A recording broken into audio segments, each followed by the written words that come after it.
Don't be rude.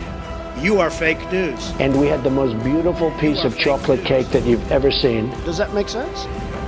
They will be met with fire and fury. Does that make sense? This egregious display of hatred, bigotry, and violence on many sides. On many sides. We will have no choice but to totally destroy North Korea. It's got to be in tip-top shape. He is a sick puppy. You are fake news.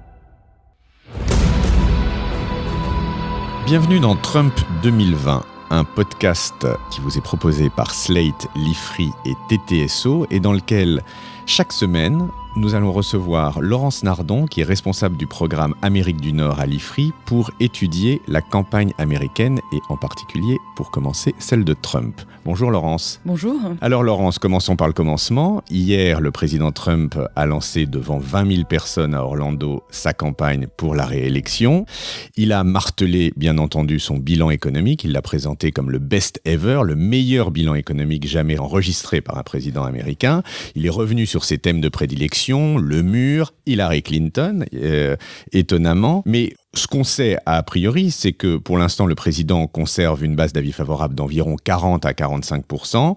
Les résultats économiques du pays sont bons, ça, il est impossible de le nier. Est-ce que Trump est battable en 2020 ? À mon avis, il a de très bonnes chances, même des chances certaines de l'emporter. Et en même temps, il y a quelques failles très importantes dans son dispositif qui me rendent assez peu optimiste pour lui. Qu'est-ce que c'est ces failles ? Alors la première faille, c'est qu'en fait, il ne travaille que sa base. Comme vous le savez, en 2016, il a été élu par deux groupes d'Américains. Le premier, ce sont les classes moyennes blanches peu diplômées qui sont dans les zones du pays, des Grands Lacs désindustrialisées et auxquels il a servi ce discours populiste de fermeture à l'immigration et fermeture au libre-échange. Et pour ce qui est de l'autre groupe ? L'autre groupe, ce sont les conservateurs qui sont plutôt au sud du pays et qui sont ce qu'on appelle la droite chrétienne, c'est-à-dire des protestants de dénomination évangélique extrêmement fervents et extrêmement réactionnaires sur les questions de morale sociale et pour lesquels il a promis de nommer des juges très conservateurs. Ce qu'il a fait, il a tenu sa parole. Alors, ces deux groupes, on est ce que je disais en introduction, on est à peu près à 45% d'opinion favorable. Est-ce que ça suffit ? Eh ben justement, 45%, c'est une base solide, mais enfin, vous observerez que ça fait pas 50, ça fait pas une majorité. Or, Trump, sa marque de fabrique, c'est l'authenticité. Depuis le début, c'est celui qui parle avec ses tripes, qui dit la vérité à tout le monde, même quand elle blesse et quand elle n'est pas politiquement correcte. Et du coup, dans son discours depuis le début, il cherche pas à élargir cette base en tenant des propos plus modérés, plus centristes qui pourraient attirer d'autres électeurs. Et du coup, il va pas forcément pouvoir aller très très au-dessus de 45% dans l'élection de 2020. Et alors, dans le camp d'en face, chez les démocrates, on en est où ? Vous pouvez nous faire un petit point sur la primaire démocrate ? La première chose à dire, et qui est frappante, c'est que, vous l'avez dit dans l'introduction, hier dans son meeting, Trump n'a tapé que sur Hillary Clinton. There was a lot of corruption on the other side.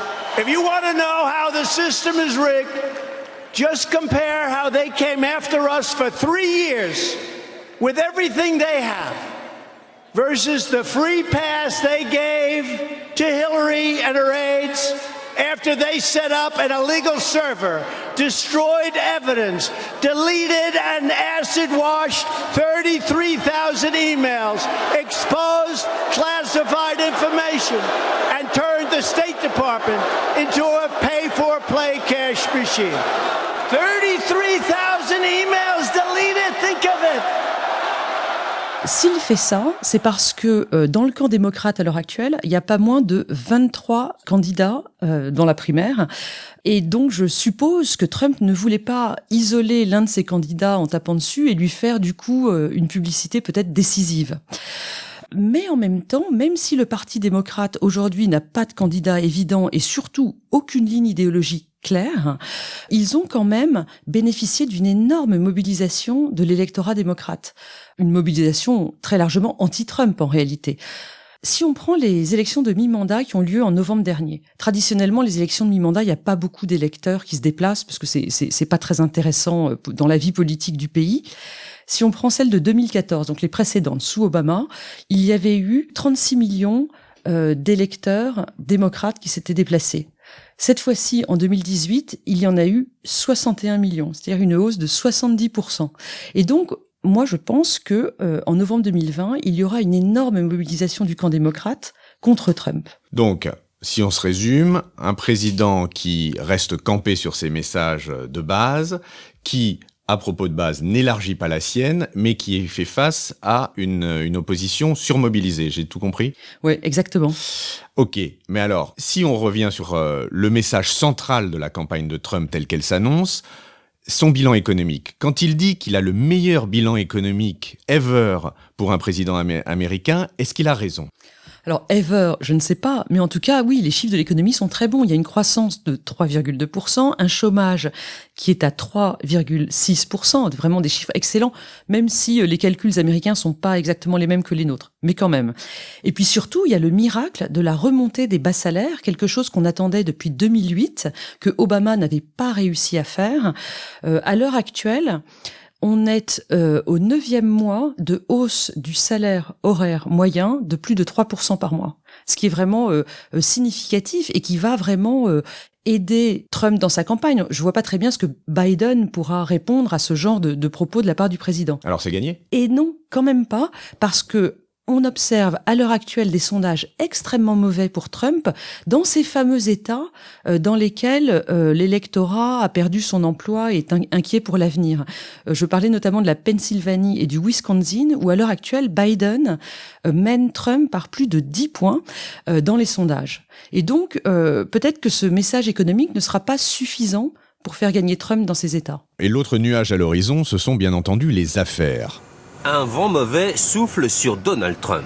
Trump a-t-il demandé au FBI d'enterrer l'enquête sur les relations entre son équipe et la Russie ? Oui, la Russie a bien tenté d'interférer dans l'élection de 2016. Non, il n'y a pas de preuves suffisantes pour dire qu'il y a eu collusion entre Donald Trump et les Russes. Le gendre de Donald Trump, Jared Kushner, est à son tour visé par l'enquête du FBI sur les ingérences russes dans la présidentielle américaine. Trump Jr. avec une avocate russe, c'est la rencontre qui prouve qu'il y a bien eu rapprochement entre le clan Trump et celui de Vladimir Poutine. Donald Trump est-il responsable d'une des plus grandes arnaques instruites par la justice de New York ?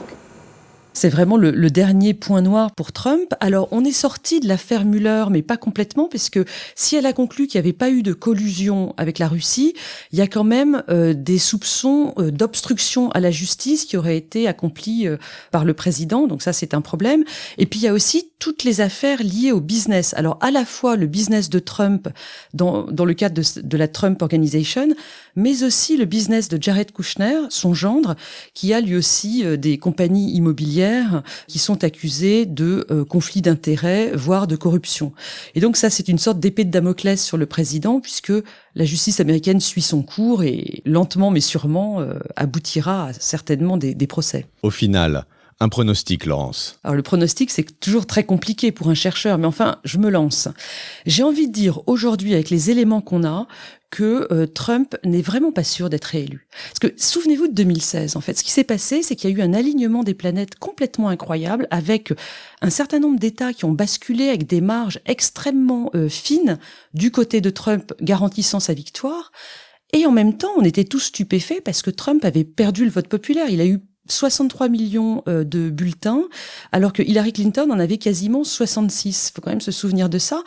Et donc, compte tenu des mauvais sondages qu'il a à l'heure actuelle dans des États clés pour lui, je suis pas sûr que le miracle Trump de 2016 se reproduise en 2020. Eh ben, c'est ce que nous allons voir au cours de cette série. Merci beaucoup, Laurence, et à la semaine prochaine. Merci, Romain. À bientôt.